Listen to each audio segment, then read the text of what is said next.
Assalamualaikum warahmatullahi wabarakatuh. Jumpa lagi dengan saya Teh Ninda Ratnawulan, konsulen keperawatan jiwa Rumah Sakit Jiwa Provinsi Jawa Barat. Halo teman-teman mahasiswa keperawatan, sudah siapkah kita belajar kembali? Hari ini kita akan belajar mengenai pengkajian keperawatan.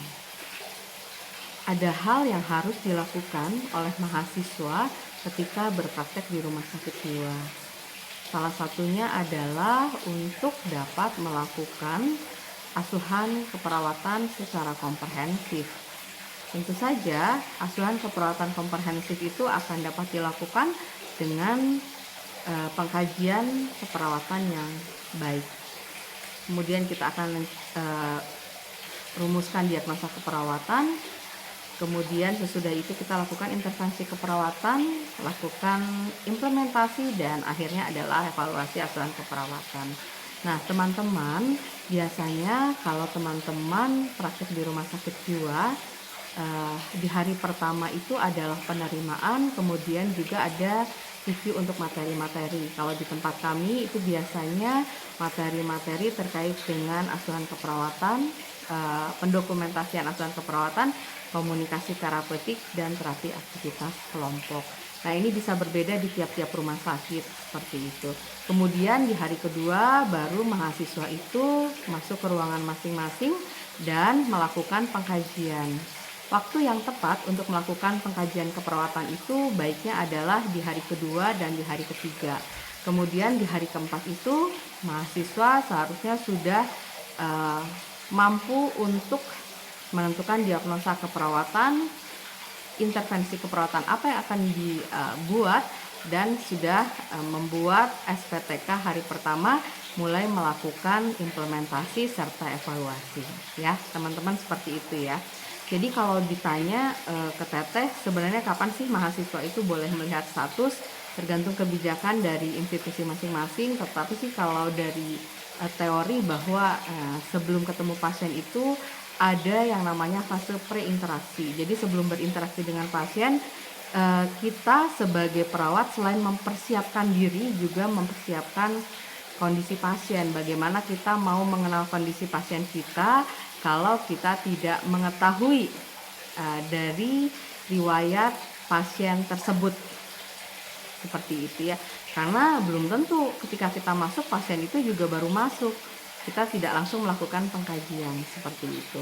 Jadi teman-teman, untuk pengkajian keperawatan itu bisa yang pertama sumber datanya dari pasien, yang kedua dari keluarga pasien, yang ketiga dari status rekam medik, yang keempat juga bisa dari perawat ruangan yang ada di situ. Seperti itu ya teman-teman. Gitu. Kalau dari status, nah itu teman-teman bisa lihat berbagai hal ya. Nah kita akan masuk pertama untuk membuat suatu pendokumentasian yang baik gitu ya. Biasanya kita lihat dulu identitas pasien. Identitas pasien itu bisa kita lihat dari status rekam medik pasien, biasanya ada di halaman pertama. Nah nanti akan tahu nama pasiennya, kemudian biodatanya seperti itu ya, kemudian nomor rekam mediknya seperti itu. Kemudian untuk alasan masuk ini sumbernya bisa dari data rekam medik. Untuk data-data yang sifatnya adalah informasi dari rekam medik, teman-teman harus menuliskan berdasarkan data rekam medik tanggal sekian, bulan sekian, tahun sekian, pasien masuk ke rumah sakit jiwa karena, nah itu ditulis seperti itu. Kemudian kita juga bisa tanyakan kepada pasien apa yang membuat pasien itu dirawat di rumah sakit jiwa. Misalnya kalau pasiennya sudah baik ya, kita bisa tanya apa sih yang menyebabkan keluarga itu membawa pasien ke rumah sakit jiwa. Kemudian tentu saja keluarga pasien itu sudah melakukan upaya sebelum membawa pasien ke rumah sakit jiwa. Jadi apa yang sudah dilakukan oleh keluarga pasien untuk mengatasi tanda dan gejala yang tentu saja pasien dirawat itu pasti tanda dan gejalanya itu mengganggu. Nah, dan dari apa yang diupayakan itu bagaimana hasilnya. Jelas ya teman-teman. Kemudian kita akan masuk ke faktor predisposisi dan faktor presipitasi. Oke. Faktor predisposisi dan faktor presipitasi yang membedakan adalah waktunya. Kalau faktor predisposisi itu lebih dari 6 bulan, sedangkan faktor presipitasi itu adalah kurang dari 6 bulan. Seperti itu ya teman-teman. Ini untuk faktor predisposisi kita bisa tanyakan kepada klien atau keluarga, apakah klien atau keluarga itu memiliki riwayat gangguan jiwa di masa yang lalu. Seperti itu ya. Nah, kalau dia pernah, berarti barangkali sudah pernah berobat. Kita tanyakan bagaimana pengobatan sebelumnya, seperti itu. Oke. Biasanya pasien yang sudah dapat obat itu kondisi klinisnya akan membaik, tanda dan gejalanya akan berkurang sampai dengan hilang. Nah, kita tanyakan bagaimana sesudah berobat kemampuan pasien dalam beradaptasi dengan lingkungannya, seperti itu ya. Apakah ada kemajuan atau tidak. Kemudian untuk predisposisi itu teman-teman, kita kaji apakah klien itu pernah mengalami atau menjadi saksi dari penganiayaan fisik, seksual, penolakan dari lingkungan, kekerasan keluarga, dan tindakan kriminal. Kalau ada salah satu dari itu dijelaskan dideskripsikan secara jelas. Kemudian untuk selanjutnya adalah tanyakan pada klien atau keluarga apakah ada keluarga lain yang mengalami gangguan jiwa. Ya, memang dikatakan bahwa herediter ini merupakan salah satu yang juga berpengaruh terhadap kesehatan mental seseorang. Dan yang terakhir adalah tanyakan pada klien atau keluarga, adakah pengalaman yang tidak menyenangkan. Di sini kita bisa tanyakan, misalnya adakah riwayat kegagalan, kehilangan, perpisahan, atau kematian, serta trauma selama tumbuh kembang yang dialami oleh klien di masa lalu lebih dari 6 bulan sebelum klien masuk rumah sakit. Seperti itu ya teman-teman. Kemudian untuk selanjutnya adalah faktor presipitasi.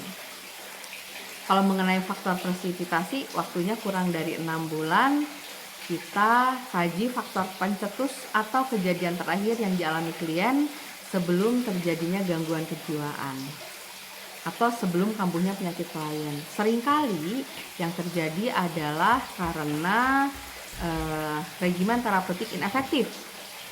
Artinya di sini bahwa pasien itu sebenarnya sudah melakukan pengobatan, ya, melakukan pengobatan, insya Allah kondisi psikisnya akan membaik, fungsi klinisnya akan membaik, tanda dan gejalanya akan berkurang sampai dengan hilang. Nah, pasien itu biasanya ada kecenderungan untuk berpikir bahwa kalau udah saya bagus kondisinya, saya sudah tidak usah minum obat lagi. Nah, ini merupakan gogodanya ya kalau kami bilang. Nah, itu pasien akhirnya tidak minum obat. Padahal untuk obat jiwa itu ada fase. Yang pertama adalah fase akut, fase stabilisasi, dan yang terakhir adalah fase maintenance. Jadi walaupun nggak ada tanda dan gejalanya, tapi memang harus tetap minum obat. Nanti semakin lama akan di-tapering off oleh psikiater. Jadi semakin lama dosisnya akan dikurang-kurangi, tapi tidak boleh mengurangi atau menambah dosis sendiri. Seperti itu ya teman-teman. Kemudian untuk yang selanjutnya adalah mengenai gejala fisik. Nah, ini apa saja yang kita kaji? Yang pertama adalah observasi tanda-tanda vital, mulai dari tekanan darah, nadi, suhu, dan pernafasan. Kalau Teteh selalu bilang ke mahasiswa, tolong dong bawa alat-alat untuk pemeriksaan tanda-tanda vital atau ke rumah sakit jiwa gitu ya. Kenapa? Untuk kondisi-kondisi tertentu itu kondisi psikis itu bisa mempengaruhi hemodinamis pasien, seperti itu. Kemudian juga ukur tinggi badan dan berat badan. Untuk apa? Bukan karena mau nentuin dosis obat seberapa, itu mah untuk anak-anak. Tapi terkadang untuk pasien-pasien dengan kondisi depresi itu berat badannya itu berkurang karena nggak ada selera makan. Atau untuk pasien-pasien tertentu dengan pengobatan tertentu ada efek sampingnya yang berat badannya meningkat terus. Seperti itu. Kemudian tanyakan kepada klien dan keluarga adakah keluhan fisik. Kalau ada silahkan untuk ditulis. Biasanya kalau Teteh juga tanya extrapiramidal syndrome. Jadi ada beberapa obat yang mengakibatkan efek ekstrapiramidal ditandai dengan tangannya tremor, kemudian kaku ya, terus hipersalivasi, ngacai bahasanya itu mah ya. Kemudian juga gerakannya juga menjadi kaku. Nah, itu harus dituliskan. Juga tanda dan gejala apapun yang barangkali bisa menjadi akibat dari obat. Itu harus diungkapkan seperti itu. Kemudian yang terakhir sebelum kita bahas ke psikososial adalah genogram. Jadi untuk genogram, teman-teman buat genogram 3 generasi. Yang namanya 3 generasi itu, generasi pertama itu adalah kakek neneknya klien, kemudian orang tuanya baru klien. Seperti itu. Kemudian nggak boleh bikin genogram semaunya sendiri. Jadi harus tetap simbol-simbolnya itu tepat ya. Kalau perempuan misalnya bulat, lingkaran ya. Kalau laki-laki kotak. Kemudian yang meninggal itu cross. Kemudian orang yang tinggal serumah itu titik-titik, garis-garis ya. Kemudian untuk kliennya dikasih tanda panah, ditulis umurnya. Kalau divorce atau cerai dikasih tanda crash. Oke, atau miring.